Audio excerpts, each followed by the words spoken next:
Naimbag nga aldaw yu amin, naragsak nga kablaaw manipod kadagiti nasamit nga isem ti Solid Ilocandia. Magandang araw po sa inyong lahat mula sa matamis na ngiti ng mga taga Ilocos Region.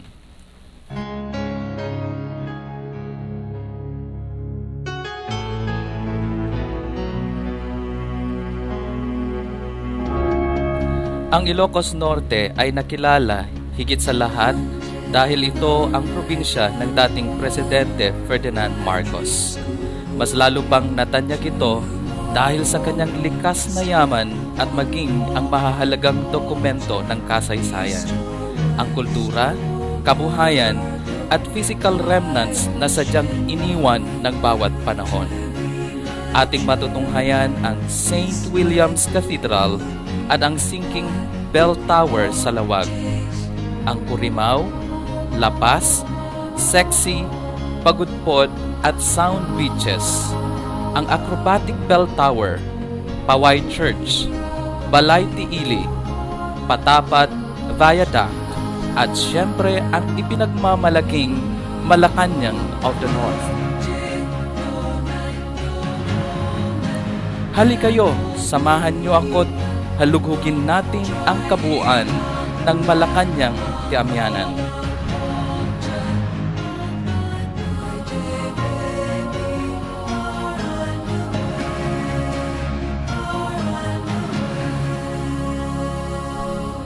Ang Malacanang of the North ang official residence at pandalawamputsyam na rest houses na itinayo ng dating Pangulong Marcos. Damang-dama mo ang kapayapaan dahil galak na nakikiulayaw sa katahimikan ng palasyo ang malaiden na Paway Lake. Sa unang palapag ng palasyo, sa kanang bahagi, makikita ang dining room. May malaki at mahahabang dining table at mahirap magkausap ang dalawang tao kung sila'y nasa magkabilang dulo nito. Sa kaliwang bahagi naman ay mga guest rooms at restrooms. Sa gitna ng right at left wings ng unang palapag ay may pasilyong palabas papuntang hardin. Ngunit bago mo mabagtas ang pasilyo at makita ang kabuuan ng hardin ay tatambad ang dalawang mahahabang sliding doors. Sa pangalawang palapag naman ay kapansin-pansin ang malahotel na lobby nito. Dito makikita ang mas marami pang kwarto.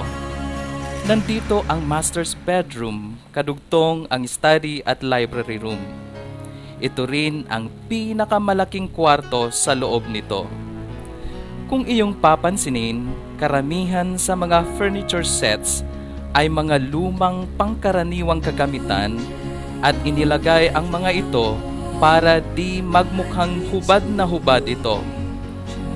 Tanging ang mga cupboards at mga beds ang natitirang orihinal na kagamitan sa loob ng palasyo.